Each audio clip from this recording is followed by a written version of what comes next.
So ఒక్కసారి నిన్న మనం చూస్తే ఓ బొజ్జ గణపయ్య ఉండ్రాలు నీకయ్య అని చెప్పి అద్భుతంగా నిన్న వినాయక చవితి సెలబ్రేట్ చేసుకోవడం జరిగింది. కాకపోతే భక్తులందరూ కూడా నిన్న వినాయక చవితి ఎప్పుడు కూడా ఏ వినాయక చవితి రోజు కూడా ఇట్లా జరగలే. అటువంటిది వినాయక చవితి రోజున మొత్తం వర్షం పడ్డము, భక్తులందరూ ఇబ్బందులు పడ్డము.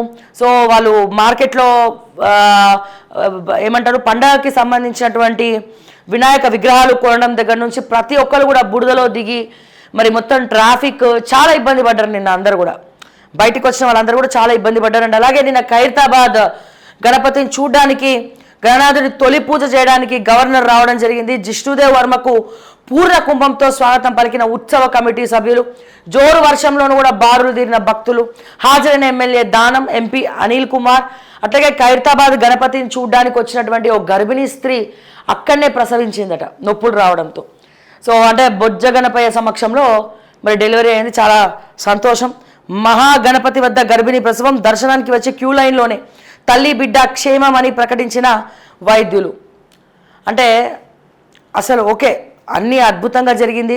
వినాయకుడు ఎక్కడ కూడా విఘ్నాలు కలిగించాడు. ఆయన తన నమ్ముకున్నటువంటి భక్తుల్ని ఎక్కడ కూడా ఇబ్బంది పెట్టాడు.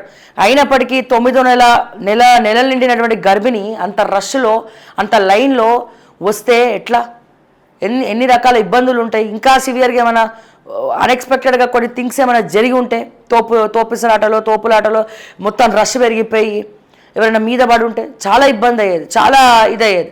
సో దయచేసి ఇలా ఉన్నప్పుడు ఎవరు కూడా వెళ్ళకండి, ఎక్కడ కూడా వెళ్ళకుండా ఇంట్లో ఉంటేనే దానికి మేలు. బట్ ఏదైనా పండంటి మగబిడ్డకు మరి ఆ గర్భిణీ స్త్రీ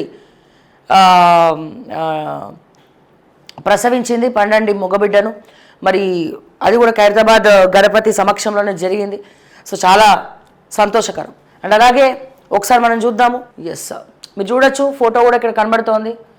తల్లి బిడ్డ ఇద్దరు కూడా క్షేమంగా ఉన్నారు.